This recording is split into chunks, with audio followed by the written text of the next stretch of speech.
Hello दोस्तों, ultimate law associates में आपका स्वागत है। आज हम लोग सीपीसी के सेक्शन 12, 13 और 14 से रिलेटेड कुछ इंपॉर्टेंट क्वेश्चन आंसर देखेंगे। तो शुरू करते हैं। पहला क्वेश्चन, सिविल प्रक्रिया संहिता की कौन सी धारा अतिरिक्त वादों के वर्जन से संबंधित है? तो सीपीसी की धारा 12 अतिरिक्त वादों के वर्जन से संबंधित है। नेक्स्ट क्वेश्चन है, सिविल प्रक्रिया संहिता की धारा 12 क्या प्रावधान करती है? तो सिविल प्रक्रिया संहिता की धारा 12 अतिरिक्त वाद के वर्जन के संबंध में प्रावधान करती है।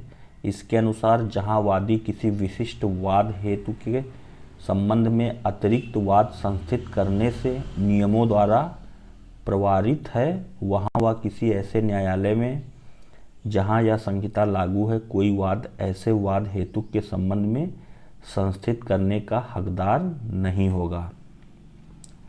संहिता के अंतर्गत निम्नलिखित नियम अतिरिक्त वाद का वर्जन करते हैं। नंबर 1 आदेश 2 नियम 2, नंबर 2 आदेश 9 नियम 9, नंबर 3 आदेश 22 नियम 9, नंबर 4 आदेश 23 नियम 1। और जो धारा 12 की प्रकृति है वो प्रांग न्याय के ही समान है। नेक्स्ट क्वेश्चन है, सिविल प्रक्रिया संहिता की धारा 12 के अंतर्गत किन मामलों के संबंध में पुनः वाद दाखिल नहीं किया जा सकता है? तो सिविल प्रक्रिया संहिता के निम्न मामलों के संबंध में पुनः वाद दाखिल करना अपवर्जित है। नंबर 1 आदेश 2 नियम 2 के अंतर्गत जहां वादी ने अपने संपूर्ण दावे का उल्लेख नहीं किया है वह शेष दावे के संबंध में वाद दाखिल नहीं कर सकता है। फिर नंबर 2 है, जहां आदेश 9 नियम 9 के तहत वाद वादी के कारण खारिज हो गया है, यानी जहां आदेश 9 नियम 9 के अनुसार जहां कोई वाद वादी के वाद की सुनवाई के लिए पुकार होने पर अनुपस्थित रहने के कारण खारिज कर दिया जाता है, वहां वादी उसी वाद हेतु के लिए नया वाद लाने से प्रवारित हो जाएगा। अगर इसको दूसरे शब्दों में कहें तो जहां कोई वाद वादी की अनुपस्थिति के कारण खारिज हो जाता है वहां वादी को उसी वाद हेतु के लिए नया वाद लाने से रोक दिया जाएगा। अब देखते हैं नंबर 3, जहां आदेश 22 नियम 9 के तहत वाद का पक्षकार मर गया हो और मृत पक्षकार के वैध प्रतिनिधि का अभिलेख में नाम दर्ज न हो और वाद का उपशमन हो गया हो, वहां वो पुनः वाद दाखिल नहीं कर सकेगा। आदेश 23 नियम 1 के तहत जहां वादी ने अपना वाद वापस ले लिया हो और न्यायालय ने दाखिल करने की अनुमति नहीं दी हो। नंबर 5 आदेश 23 नियम 3 का के तहत जहां समझौता की डिक्री पारित हो। अब देखते हैं धारा 12 की प्रकृति कैसी है। तो धारा 12 की प्रकृति प्रांग न्याय के ही समान है, जो कि वाद को पुनः संस्थित करने से रोकती है। नेक्स्ट है अब विदेशी निर्णय। विदेशी निर्णय को धारा 2 के क्लास 6 में परिभाषित किया गया है, जबकि धारा 13 में विदेशी निर्णय की निश्चयात्मकता के बारे में उपबंध किया गया है। इसके अनुसार विदेशी निर्णय उसके द्वारा उन्हीं पक्षकारों या उसी हक के अधीन मुकदमा करने वाले ऐसे पक्ष जिनसे व्युत्पन्न अधिकार के अधीन वे या उनमें से कोई दावा करते हैं प्रत्यक्ष न्याय निर्णीत किसी विषय के बारे में निश्चायक होता है, किंतु ऐसा निर्णय वहाँ निश्चायक नहीं होगा जहाँ नंबर 1 वह सक्षम अधिकारिता वाले न्यायालय द्वारा नहीं सुनाया गया है, नंबर 2 वह मामले के गुणागुण के आधार पर नहीं दिया गया, यानी मामले के मेरिट के आधार पर नहीं दिया गया है, नंबर 3 कार्यवाहियों को देखने से ही स्पष्ट होता है कि वह अंतर्राष्ट्रीय विधि के अशुद्ध बोध पर है या मामले को लागू होने वाली भारतीय विधि को मान्यता देने से इनकार करने पर आधारित है, नंबर 4 वह कार्यवाही नैसर्गिक न्याय के विरुद्ध है,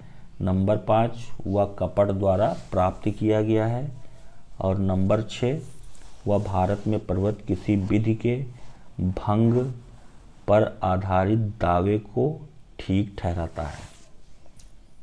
नेक्स्ट क्वेश्चन है, धारा 14 विदेशी निर्णय के बारे में उपधारणा संबंधी प्रावधान करती है।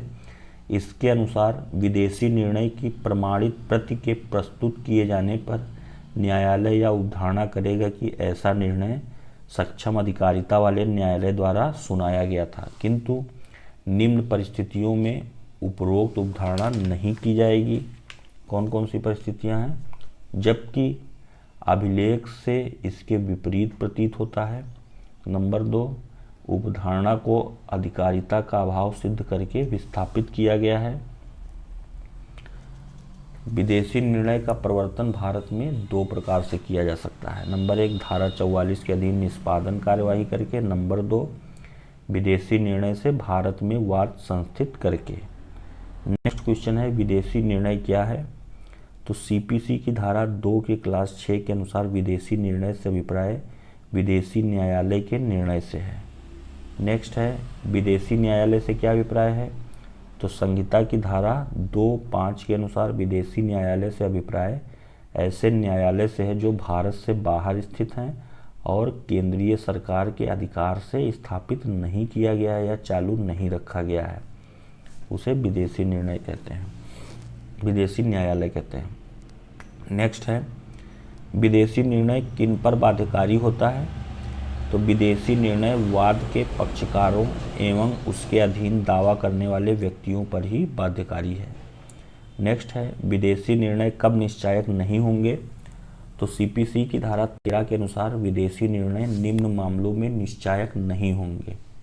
कब कब निश्चायक नहीं होंगे? जब वह सक्षम अधिकारिता वाले न्यायालय द्वारा नहीं सुनाया गया है।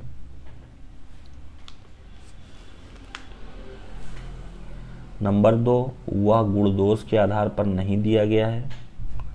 नंबर 3, प्राकृतिक या नैसर्गिक न्याय के विरुद्ध हो। नंबर 4, अंतर्राष्ट्रीय विधि या भारतीय विधि के प्रतिकूल हो। नंबर 5, कपट द्वारा प्राप्त किया गया हो।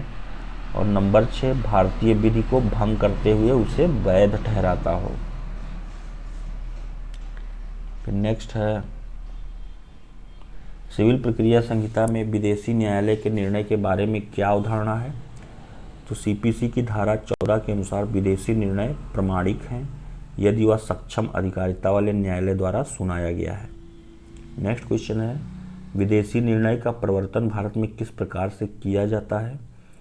तो विदेशी निर्णय भारत में 2 प्रकार से लागू होते हैं। नंबर 1, धारा 44 एवं 44(a) के अंतर्गत निष्पादन कार्यवाही के माध्यम से।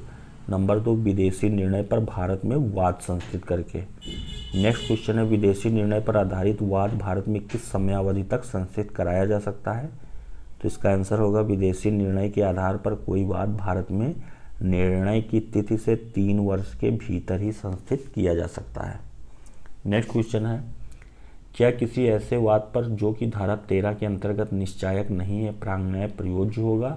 तो कोई भी वाद जो कि धारा 13 के अंतर्गत निश्चायक नहीं रहा है उस पर प्रांगन्याय प्रयोज्य नहीं होगा। नेक्स्ट क्वेश्चन है, कोई विदेशी निर्णय प्रांगन्याय के रूप में कब लागू होगा? तो यदि विदेशी निर्णय को गुण दोष के आधार पर दिया गया हो तभी वह प्रांगन्याय के रूप में लागू होगा।